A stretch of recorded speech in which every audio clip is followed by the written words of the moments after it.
Nasimpanan sa panang defense capabilities ito. So, makala ko ba? Hindi ako dito ako bulong lukay da. Kami uli ba ang taon mo? Tapos siwon. Uy, Ika!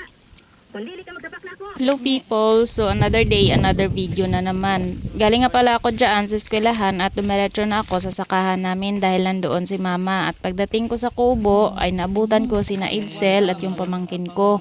Wala daw si mama dito sa kubo dahil naglalaba, so pinuntahan ko muna siya.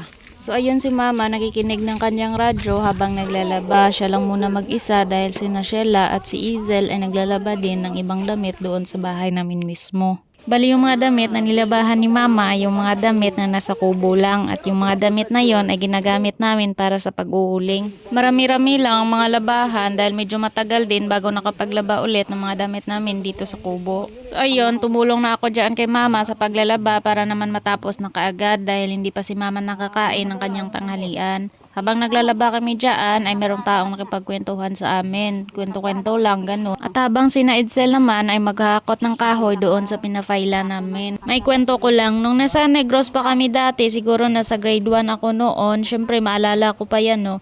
Ano kasi kami ni ate yung inutusan ni mama maglaba sa sapa at hindi po yan nakalagay sa batya or what. Nakalagay po iyon sa sako at tig-2 sako po yan. Tig-iisa kami ni ate. Syempre maliit pa ako noon at hindi ko kayang buhatin ng isang sako ng damit. So ang ginagawa ko, hinahati-hati ko muna siya at hakutin papuntang sapa. Si ate dahil malakas siya, so isang pasan lang sa kanya. Minsan maglalaba kami ni ate na walang sabon or kahit na ano-ano at hindi rin uso sa amin dati ang shampoo. Dahil sa sobrang layo namin sa banwa or pamilihan. Dati kasi mura ang bilihin pero mahirap sa amin hanapin ang pera. Ang ginagawa ni mama kapag wala kaming sabon ay mahanap siya ng kahoy na ang ugat nito ay bumubula at yun ang ginagamit pang sabon sa mga damit namin.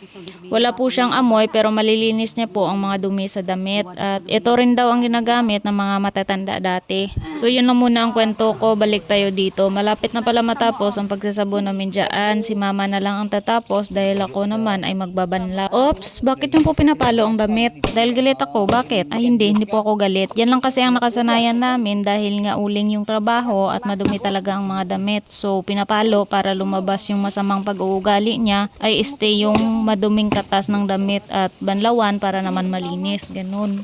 So, makala ko ba? Hindi ako dito ako bulong lukay da.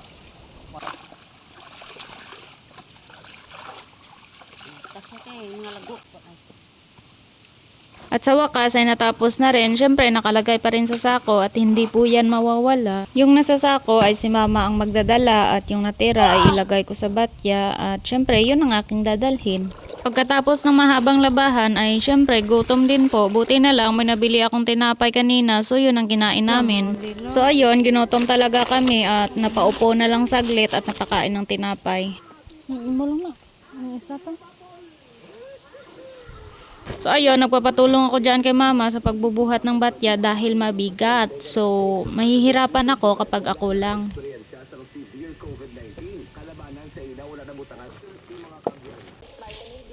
So ayun, pauwi na kami ni mama at buhat-buhat yung mga dala naming damit na nalabhan na. At pagkadating namin sa kubo ay sinampay ko na kaagad ang aming nilabhan at para makakain na kami ni mama. So ayun, tapos na. Kumakain kami dyan ni mama na ang aming ulam ay isang perasong isda at bagoong na hipon na may suka and then nakikinig ng drama sa radyo. Mga daw sa wala sa tao diri, haw? Ay, basi, nagasugilan na ng duha sa kwarto nila.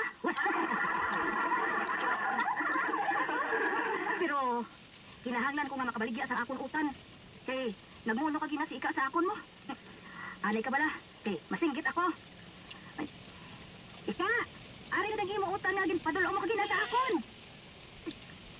Ay, wala sila nagasabat? Ano? Wala sila dire? Anay ka, kay maling-ling ako sa buslot. Wala. Para sila sa tunga sang balay nga duwa. Nagatindog sila nga doon ni kulapo kang Ika. Nga wala, nagahulag. Ay, nagaputi lang ang mata nila. Eh, naunsa man sila nga duhaman? Ani ka bala, kay masulod ako. Na, ari na ako sa sulod. Kapang, wala sila gihapon nagahulag. hala. Tinaunsa man ni sila nga duhaman. Wala sila nagahambal. Nagaputi lang ang ila. Duha ka mata. Uy, basi kung ginahampangan ni sila sang tamawo. Nagamurarat lang ang ila mga mata. Uy, kulapo, isa. Tamaram ti Ay, naunsa man mo. Ay, ari na ko. Mabaligya ako sa akong utan. Ato ba lang ginmono mo bala ka ina? Ay, do sa mga gago kagagabala ka mga duha mo. Alay ka bala. Kay kuhiton ko si ika sa liog.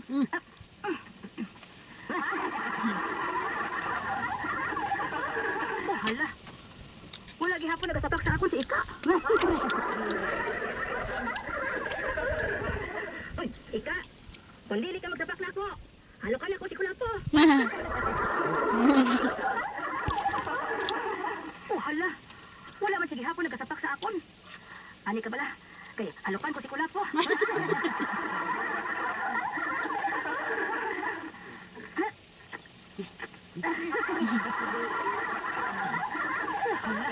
Wala man gihapon magsapak si Ika. Uy, Ika.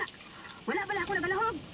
Kung dili mo pagin ako pagsapakon, kumusol ko ang ato balik ko na po. Ari, ay, kay kumusol ko na.